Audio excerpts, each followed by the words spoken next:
Welcome to Variant.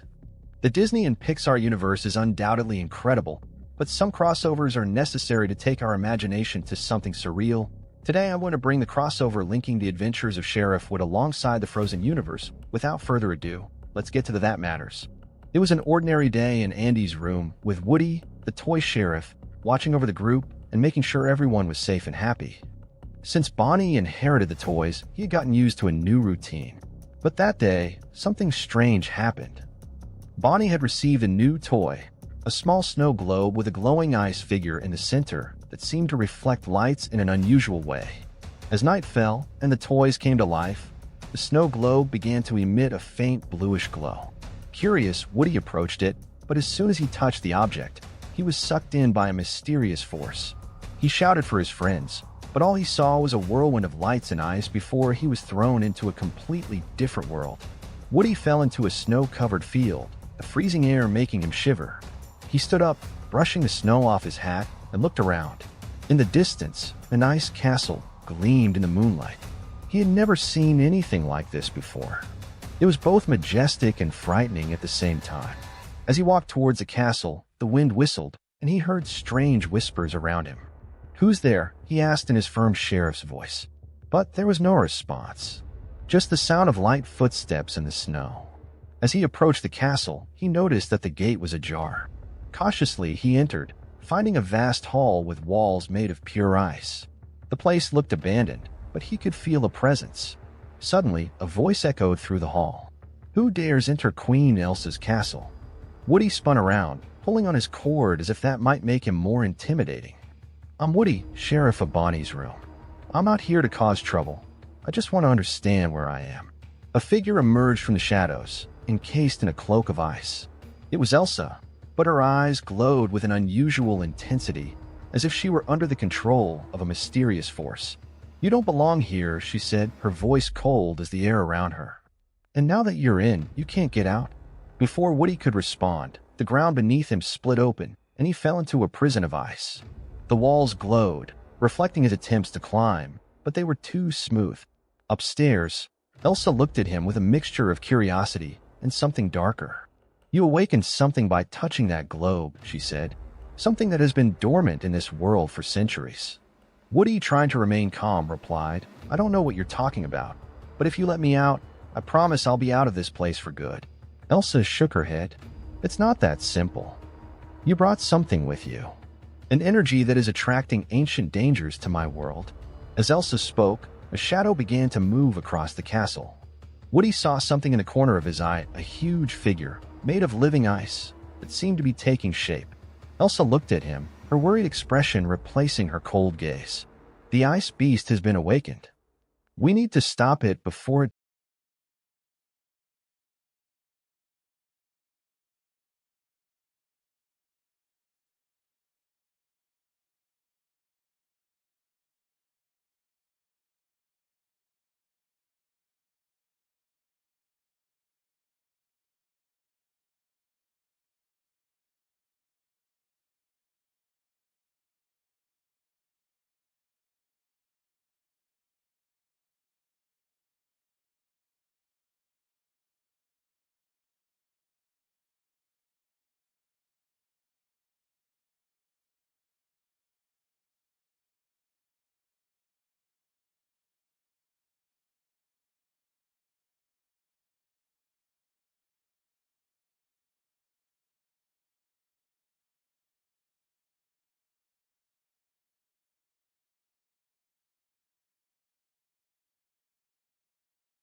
Entering the portal and being taken back to Bonnie's room.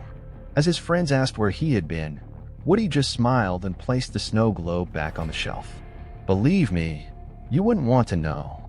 It was a quiet night in Bonnie's room, and Woody was telling stories to the other toys, remembering their past adventures. Suddenly, a bright glow appeared on the snow globe that Bonnie had placed on the shelf.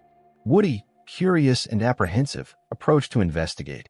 Before he could react, he was sucked in by a powerful force, leaving the toys confused and worried. Woody opened his eyes to find himself once again in the icy world of Arendelle. Snow fell all around them, and in the distance, the ice castle glowed under an aurora borealis. But something was wrong. The atmosphere seemed darker, and an icy wind carried a sense of imminent danger. Why am I here again? Woody muttered to himself, adjusting his hat. He walked towards the castle, feeling an inexplicable urgency. Upon entering, he found Elsa in the main hall, surrounded by ice crystals that pulsed with a strange energy. She was visibly distressed, trying to control her powers that seemed to be going out of control. Woody. Elsa turned around, surprised to see him.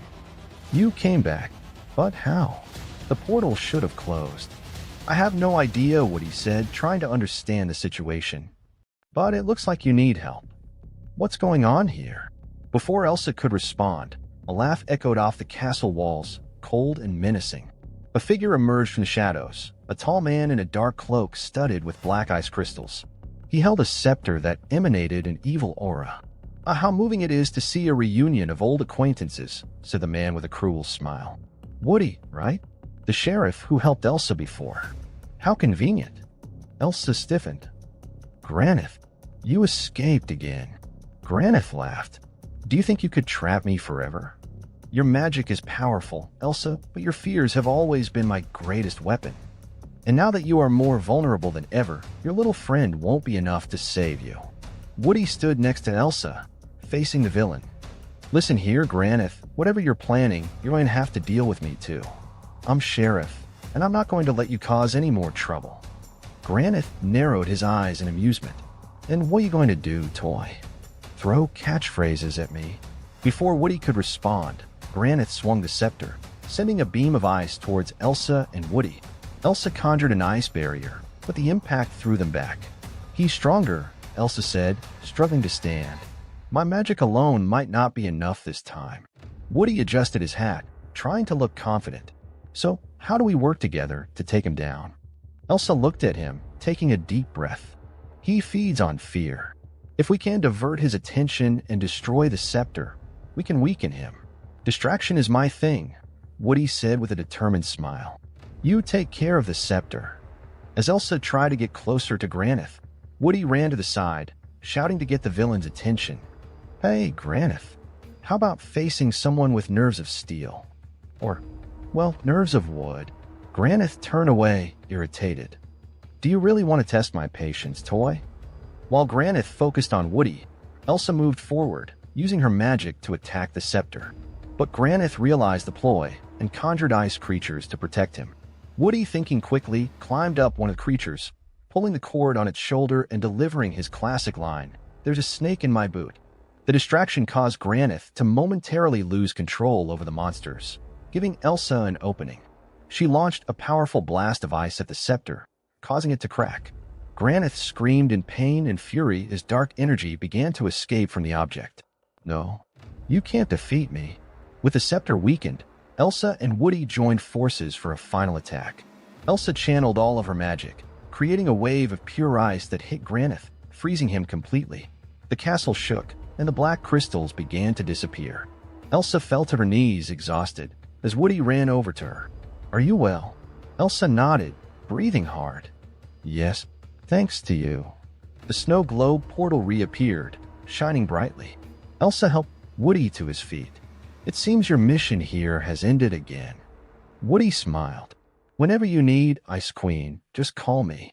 With one last wave, Woody walked through the portal, heading back to Bonnie's room, where the toys were eagerly waiting for him.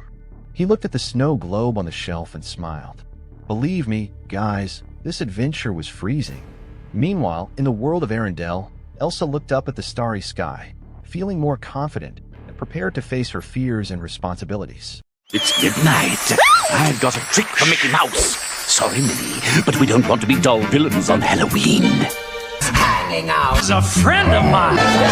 Moses history. It's our house now. You'll forget your troubles, put your trust in me. Welcome to the Mr. Pictures channel. Here you will find the best stories related to the insane adventures of the most comical characters. And the story I bring today is a crossover between The Little Mermaid and Mickey, where Atlantic will need a hero full of tricks to save her. Without further ado, let's get straight to the point. It was a serene night in the depths of the ocean. The crystal clear waters of the kingdom of Atlantica reflected the moonlight, and the colorful coral seemed to glow in soft tones. Ariel, the young mermaid princess, swam happily among the palace gardens, singing a soft melody that echoed throughout the vast underwater caverns. But on the horizon, something dark was brewing, disturbing the tranquility of the kingdom. Ariel stopped singing when she felt a vibration at the bottom of the ocean. It was as if something immense was moving, making the ground shake. Suddenly, the corals began to wither, and a black shadow began to spread across the waters, consuming everything in its path. "Father!" Ariel screamed, desperately swimming towards the royal throne. "Something is wrong! Something terrible is happening!"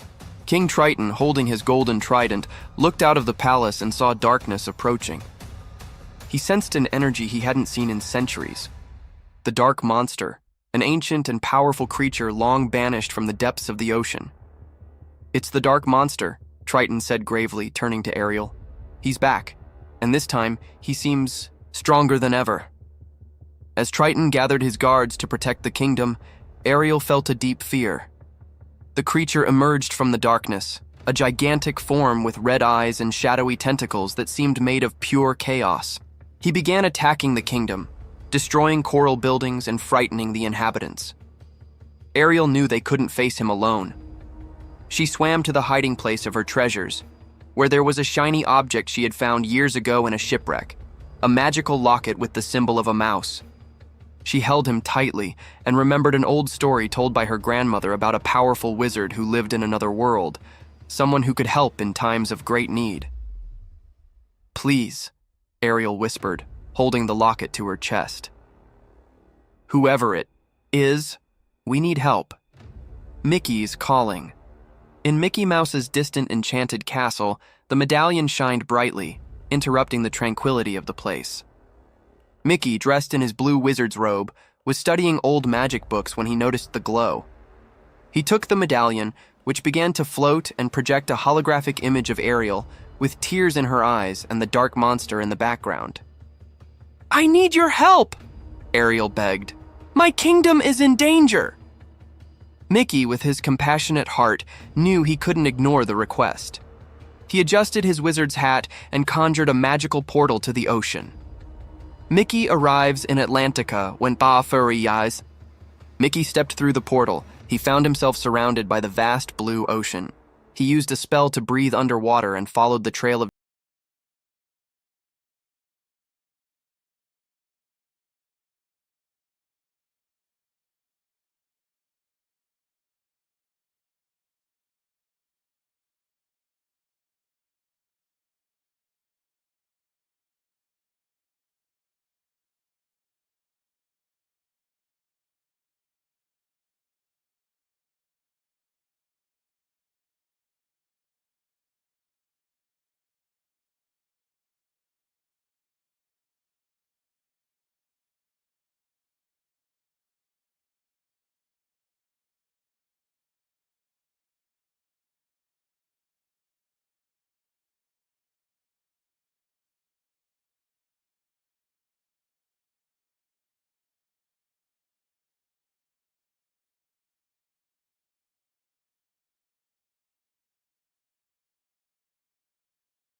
Mickey walked through the portal back to his castle, Ariel looked to the horizon, determined to rebuild her kingdom and protect her people. Atlantica was saved, but the memory of the sacrifice and courage of that day would live forever. As Mickey was about to go through the portal back to his castle, something unexpected happened. The sky above Atlantica, visible even through the crystal-clear water, darkened again. A colossal shadow emerged from the depths, causing the ocean to shake and the corals to vibrate from the impact. King Triton, Ariel, and even Mickey were paralyzed as they felt an energy even more threatening than that of the dark monster. From the murky waters, an imposing figure emerged, wielding a black trident and accompanied by a monstrous creature. It was Poseidon, the ancient god of the seas, now corrupted by darkness. Behind him, the Kraken, a gigantic beast with tentacles that seemed to stretch to infinity, roared with a guttural sound that made even the bravest tremble. "Who dares to interfere in the domains of the true ruler of the seas?" Poseidon roared, his voice reverberating throughout the kingdom. His eyes glowed with a dark light, and a black aura surrounded him, indicating that he had been consumed by an evil force. Ariel looked at her father with despair. "Dad, how is that possible?"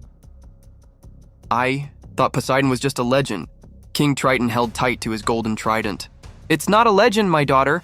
Poseidon is real, and he's back more powerful than ever." Mickey, realizing the imminent danger, turned again to face the new challenge. "Then I guess I won't be leaving anytime soon," he said with determination. That Kraken Attica Poseidon wasted no time. With a swing of his trident, he ordered the Kraken to attack. The creature let out a deafening roar and charged forward, its tentacles destroying what was left of the kingdom. The inhabitants of Atlantica fled in despair, while Ariel and Triton tried to use their powers to protect the people. Mickey, seeing the chaos, raised his hands and conjured a magical barrier to stop the Kraken's tentacles. "I'll take care of the beast," said Mickey. "You guys need to deal with Poseidon." Ariel reluctantly nodded. "Okay, Mickey, let's do this together." The confrontation with Poseidon, Ariel, and Triton quickly swam to face Poseidon. The sea god laughed disdainfully. "Do you think you can stop me, Triton? I am the true ruler of this kingdom. You and your daughter are nothing before my power." Triton attacked first, launching blasts of energy from the golden trident. Poseidon counterattacked, and the two fought a fierce battle, while Ariel tried to find a way to weaken the corrupted god. "He's being controlled," Ariel said, noticing the dark aura around Poseidon. "If we can break this spell, maybe we can save him." Mickey E.O. Kraken. Meanwhile, Mickey faced the Kraken.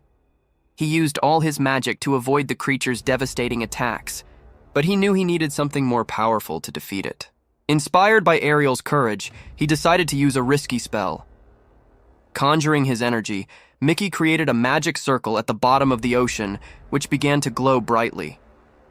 "Holy light, purify this creature and bring peace to the kingdom!" he shouted. An explosion of light enveloped the Kraken, which roared in pain before retreating, its form shrinking until it disappeared. Mickey took a deep breath, exhausted but relieved. Now, it's time to help Ariel. Poseidon's redemption Mickey joined Ariel and Triton, who were still fighting Poseidon. He noticed that the black aura was concentrated around the god's trident. "His trident is the source of the spell," Mickey shouted. "We need to destroy it." Ariel and Triton distracted Poseidon while Mickey used his magic to attack the trident. With a combined effort, the three managed to break the weapon, freeing Poseidon from the darkness that consumed him. Poseidon fell to his knees, his appearance returning to normal. What happened?" he asked, confused and regretful. Triton approached, extending his hand. "You have been corrupted by darkness, brother, but now you are free." Poseidon looked at the destroyed kingdom and the frightened inhabitants. I'm so sorry." The Renaissance of Atlantica. With Poseidon's help, the Kraken was permanently banished, and the kingdom began to be rebuilt. Poseidon promised to use his powers to help protect Atlantica and ensure such a disaster would never happen again. Before leaving, Mickey was hailed as a hero by all the inhabitants. Ariel handed him a new medallion with the symbol of the kingdom. "This is a token of our gratitude. You are always welcome here, Mickey." Mickey smiled. "It was an honor to help you. And remember, whenever you need me, just call me." He walked through the portal back to his castle, where he looked at the medallion with a satisfied smile. Well, that was quite an adventure. And at the bottom of the ocean, Atlantica shone again, ready to face any challenge the future brought. Continues. That's our story today. What do you believe about it? Don't forget to leave a comment with your opinion, click the like button, subscribe to the channel so you don't miss any videos. I'm Mr. Pictures, and see you soon. Bye.